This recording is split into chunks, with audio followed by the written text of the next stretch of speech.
आनंदे दत्तात्रे देवदेव श्री सर्वज्ञदासोपंत स्वामी महाराज की जय। सद्गुरु आनंद स्वामी महाराज की जय। सब संतन की जय। गो माता की जय। भारत माता की जय। जय जय रघुवीर समर्थ।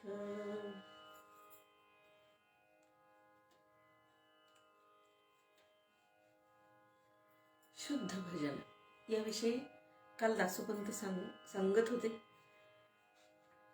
कुठल्याही प्रकारचं हित जिथे नाही असं भजन जो भक्त करतो ते शुद्ध भजन, आणि ते नामस्मरण कसं असलं पाहिजे याविषयी काल आपण बघितलं. पुढे सहज प्रेम सहज स्मरण सहज निश्चयो पावे ज्ञान तरी स्वार्थहीनाचे भजन हे एक होय.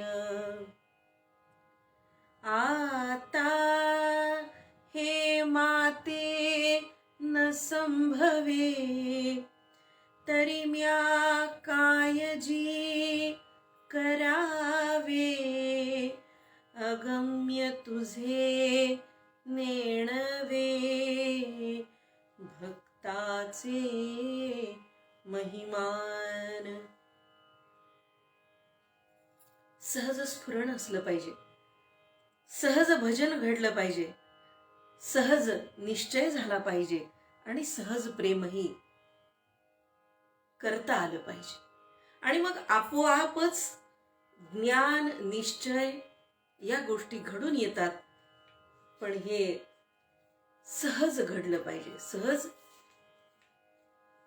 याचा अर्थ उत्स्फूर्तपणे, अत्यंत नैसर्गिक, स्वभावतः इतकं उत्स्फूर्तपणे की त्याला कुठल्याही प्रकारच्या मनाच्या निश्चय करून ते कसंही करून करता आलं पाहिजे याची धडपड आपोआपच बुद्धी आणि मन करतील.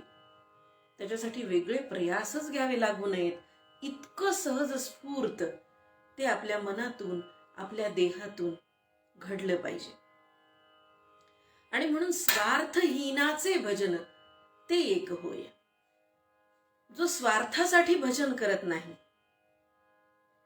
पसायदान ज्ञानदेवांनी मागितलं ते स्वतःच्या उन्नतीसाठी, स्वतःच्या मुक्तीसाठी नव्हे, तर व्यक्तिनिश्चय, व्यक्तिनिष्ठा इथे नाहीच. त्यातल्या त्यात स्वतःची तर नाहीच. जेव्हा समष्टीचा विचार केला जातो तेव्हा ते निस्वार्थी भजन असतं. आणि म्हणून त्याचं वर्णन ते करतात की आता माते न संभवे. हे सगळं मला कळतंय खरंच देवा की मी स्वार्थापायी भजन करू नये, पण आता माते न संभवे. मला आता असं वाटत नाहीये की माझ्याच्यानी हे घडेल, हे शक्य होईल. माझ्याकडून अशा प्रकारचं भजन, अशा प्रकारचं प्रेम, अशा प्रकारचा बुद्धीचा, विवेकाने केलेला निश्चय आणि प्रेमांकुराचा जो काही फुटणारा भक्तीचा अंकुर आहे, हे सगळं माझ्याच्याने घडेल का मला शंका वाटते. हे संभव होईल का मला शंका वाटते. मग देवाला प्रश्न विचारतात, तरी म्या कायजी करावे. देवा आता मला तूच सांग, तूच मार्ग दाखव, मी काय करू. आता माते हे न संभवे तरी म्या कायजी करावे. अगम्य तुझे नेणवे भक्ताचे महिमान. तुला समजून घेणं खरोखर कठीण आहे, अगम्य आहे. तुझी उकल करणं, तुझ्या नामाची, तुझ्या रूपाची, तुझ्या कर्तव्याची, कर्तृत्वाची, अवतार कथांची, वेगवेगळ्या भक्तांच्यासाठी धावून गेलास, त्या सगळ्या गोष्टींची उकल करणं मोठं कठीण आहे. मला हे जमेल असं वाटत नाही. ईश्वरा, मला एकच सांग, मला मार्ग दाखव की या भक्तीचं महिमान इतकं अगाध आहे, इतकं श्रेष्ठ आहे की मला त्याचं मार्गदर्शन कर. हे अगम्य आहे, नेणवे, अगम्य तुझे नेणवे, अगम्य अनाकलनीय, हे उकल न होणारं तुझं रूप, तुझं नाम हे नेणिवेच्या पलीकडचं आहे, जाणीवेच्या पलीकडचं आहे. नेणिवे म्हणजे मला ते समजणार नाही, मी ते जाणून घेऊ शकणार नाही. आणि म्हणून भक्तांचं तुझ्या जे महिमान आहे त्यासाठी तू देवा मला मार्गदर्शन कर. मी कसा आहे याचं वर्णन ते पुढे करतात. आणि ते वर्णन वाचल्यानंतर तुमच्या आमच्या हे सहज लक्षात येईल की हे वर्णन कदाचित आपलं आहे का, सामान्य भक्ताचं आहे का. नमस्कार वहिनी, धन्यवाद. काय म्हणतात दासोपंत, काय वर्णन आहे स्वतःचं, काय निवेदन आहे स्वतःविषयी, ज्याला आम्ही आत्मनिवेदन असं म्हणतो भक्ताचं, ते आत्मनिवेदन ते पुढे करतात. तरी आता मी प्रेमहीनू, निश्चय भाव विहीनू, नित्य नाम स्मरण गुणू न लगे चिहा. मी अत्यंत प्रेमहीन आहे, मी तुझ्यावरती पुरतं प्रेम नाही करू शकत. प्रपंचाच्या व्यापामध्ये, प्रपंचाच्या आसक्तीमध्ये, इतर सगळ्या प्रेमांमध्ये, ज्याला आम्ही संसार प्रियता असं म्हणतो, या आसक्तीमध्ये इतका बुडून गेलेला मानव आहे, इतका माणूस मी असा आहे की तुझ्या अस्तित्वाची खूणच माझ्या मनातून पुसून जाते. तुझ्याविषयीचं प्रेम तर किती दूर राहिलं. जेव्हा माणूस सुखात असतो ना, तेव्हा खरंच देवाची आठवण होते का याचा विचार आपण करूया.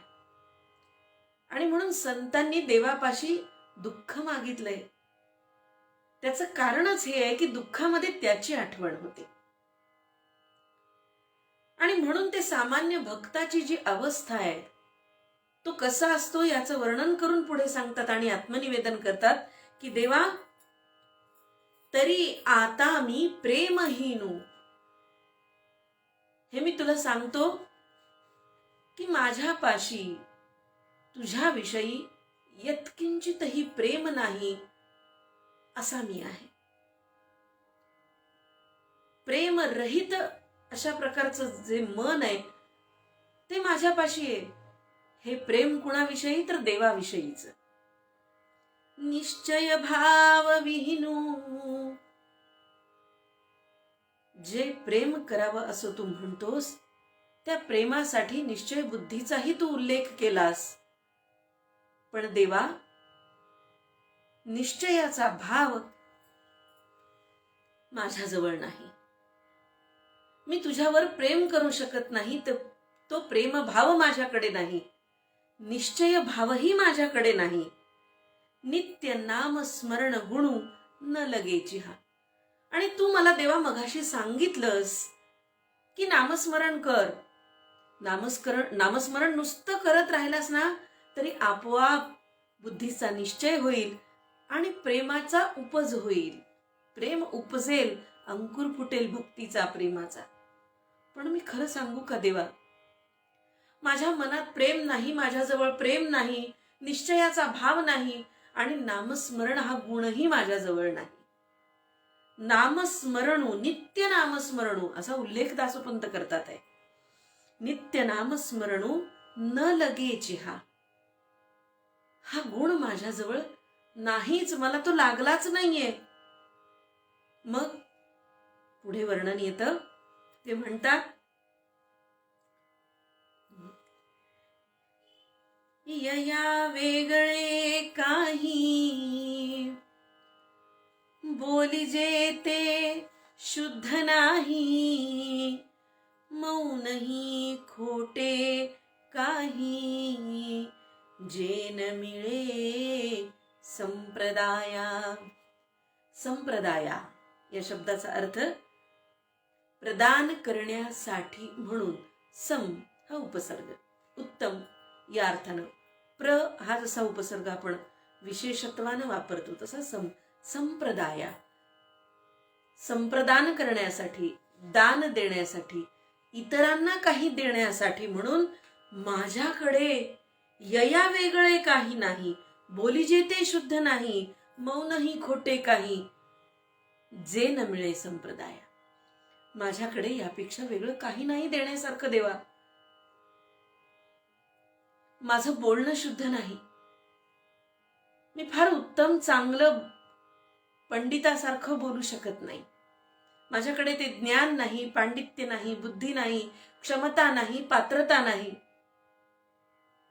मौनही खोटे काही.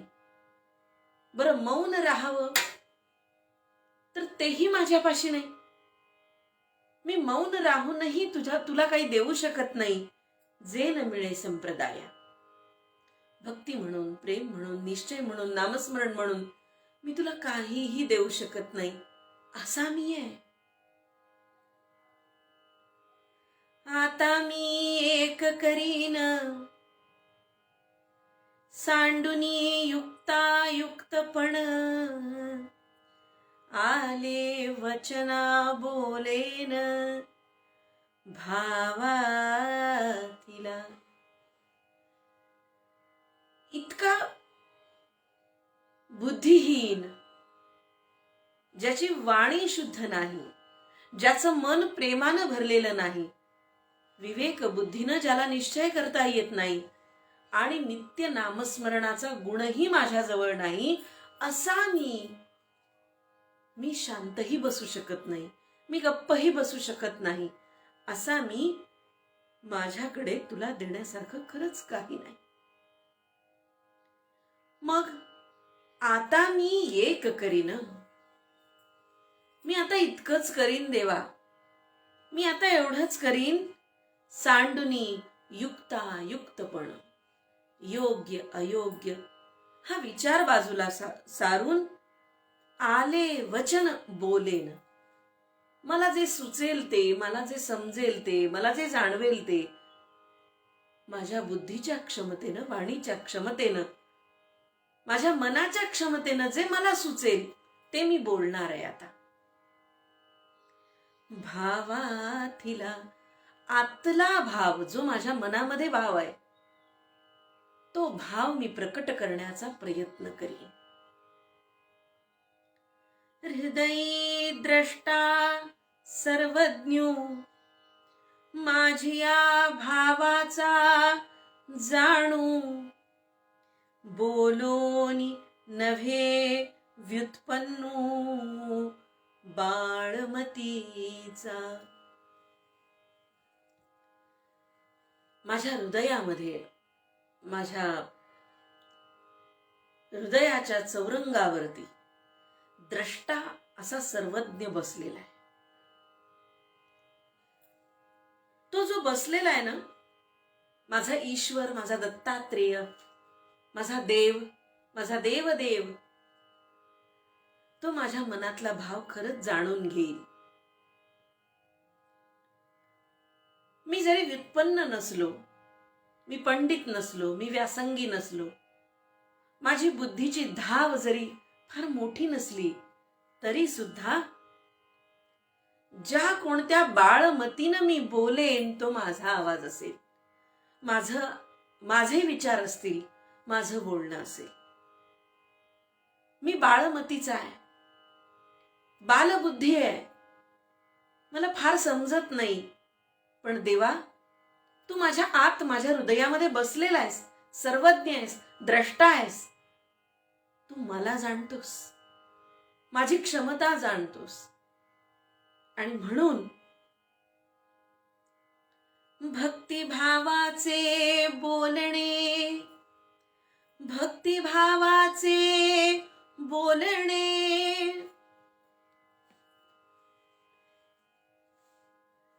असेची आस्थावणे, हे जाणता सर्वज्ञ जाणे आत्मा दत्तू.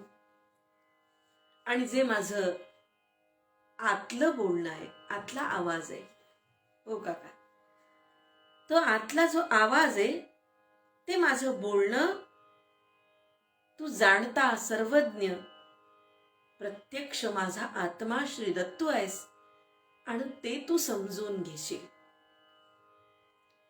जय जयाजी अमरेंद्रा, जय जयाजी अमरेंद्रा, जय जया स्वबोध चंद्रा, जय जया निवारा संसार दहना. जो श्रीदत्त आत्मा हृदयामध्ये आहे त्याचं वर्णन ते पुढे करतायत. आणि वर्णन करण्यासाठी वापरलेली विशेषण, नामाभिधान ही अत्यंत हेतुपुरस्सर वापरलेली. जेव्हा ते त्याला आत्मा दत्तू असं म्हणतात तेव्हा ते म्हणतात जय जयाजी अमरेंद्रा, तू अमर आहेस, अमर असलेला तू आत्मा, आणि जय जया स्वबोध चंद्रा, स्वतःचा स्वयंप्रज्ञ असा बोध ज्याला होतो तो तू आहेस, जो माझ्या आत बसलेला आहेस. आणि जो असा बोधचंद्र आहे, स्वबोधचंद्र आहे, त्याच स्वबोधचंद्रामुळे मला काही बोलता येईल, तो मला काही सांगेल आणि मी बोलू शकेन. जय जया अनिवारा संसार दहना. संसार रूपी या बीजाचं दहन करणारा, संसाराचं दहन करणारा, मनातून त्याचं निवारण करणारा, अनिवारा संसार दहना. संसार प्रपंचाच्या विषयासक्तीचं मनातून त्याचं समूळ उच्चाटन करणारा, संसाराचं दहन करणारा तू माझ्या मनामध्ये आहेस, स्वबोधचंद्र आहेस. तुझी या नामाची आठवण, ते भवरोगिया अमृतपान, सत्ये स्वरूपे अविनाशपण, प्रकटे रोकडेची. खरंच तुझ्या नावाची नुसती आठवण, तुझं नामस्मरण, तुझ्या नावाची मनामध्ये नुसती आठवण जरी झाली तरी ती कशी आहे? भवरोगिया अमृतपान. मरणासन्न असलेल्या रोग्यासाठी ती प्रत्यक्ष अमृत संजीवनी आहे. असेची सत्य स्वरूपे अविनाशपण, प्रकटे रोकडेची. आणि तुझं स्वरूप सत्य, अविनाशपण, प्रकटे रोकडेची.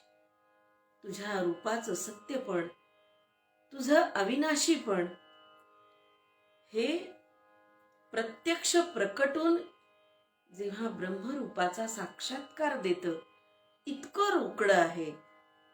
आणि म्हणून तुझं जे हे रूप आहे त्या रूपाचा साक्षात्कार घडावा असं काही माझ्याकडून घडावं.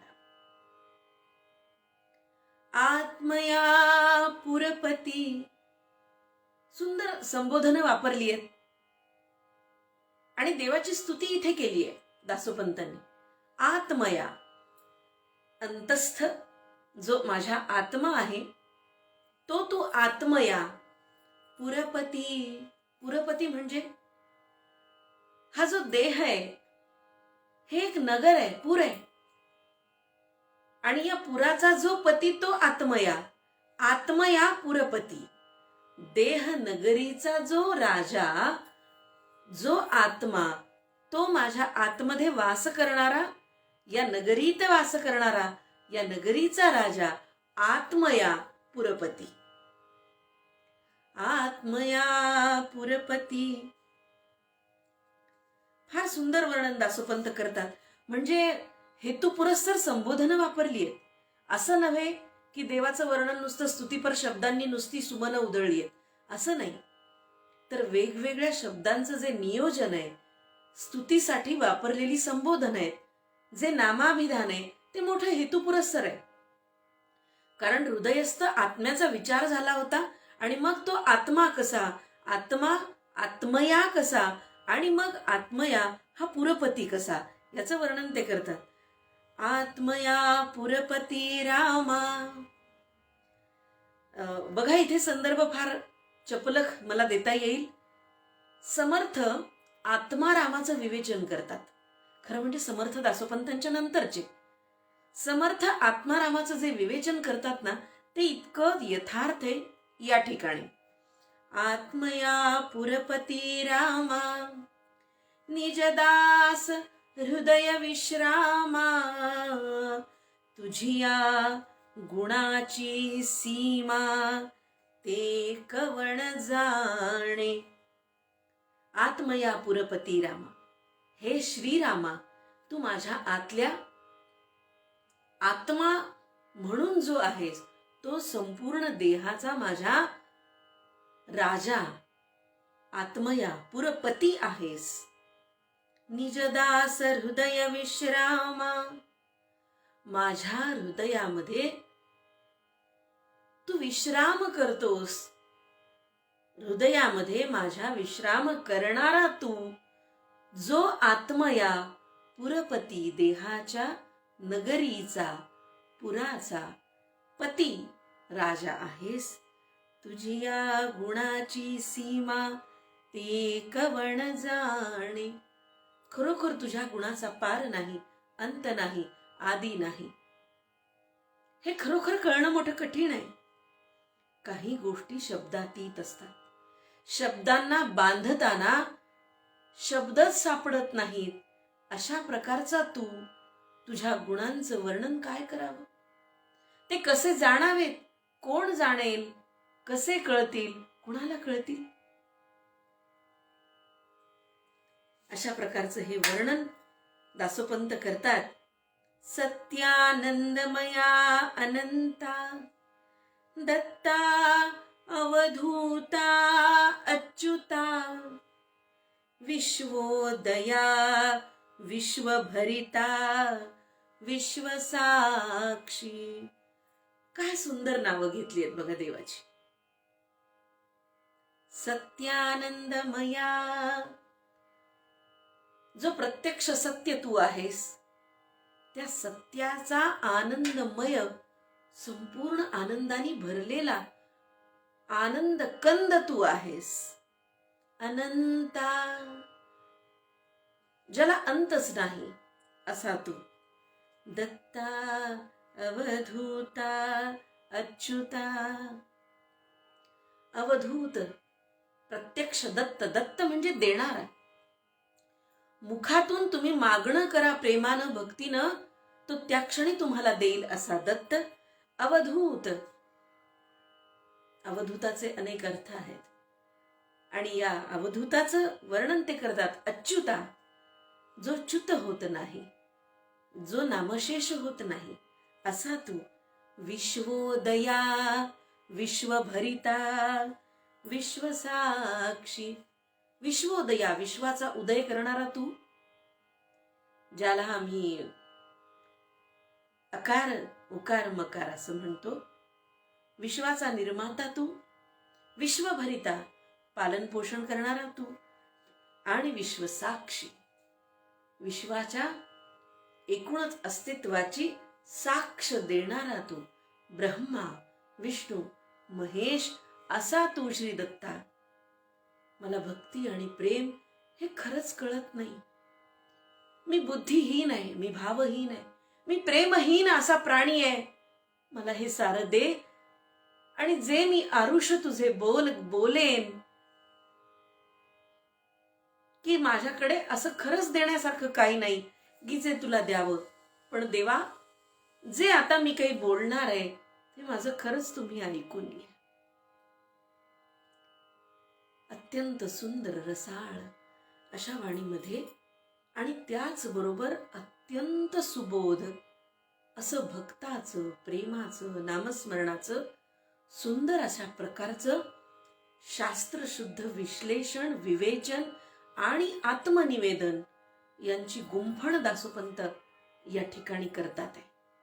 अजूनही पहिल्या अध्यायामध्ये धर्मक्षेत्रे कुरुक्षेत्रे या श्लोकापर्यंत आपण आलेलो नाही, ते सुंदर असं प्रास्ताविक करतायत. आज मी इथेच थांबते. उद्या आपण पुन्हा भेटूया. या संत सर्वज्ञ दासोपंत स्वामी गोस्वामी या फेसबुक पेजवरती आपण भेटतो आहोत. मी सर्वांना विनंती करते की आपण यूट्यूब चॅनलला सुद्धा भेट द्यावी. त्या ठिकाणी आपल्या प्रतिक्रिया आणि आपली आवड त्या ठिकाणी व्यक्त करावी. आज इथेच थांबते. उद्या पुन्हा भेटूया.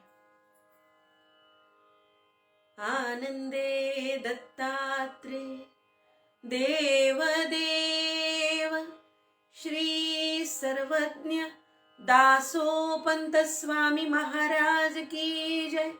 सद्गुरु आनंद स्वामी महाराज की जय. जय जय रघुवीर समर्थ. धन्यवाद.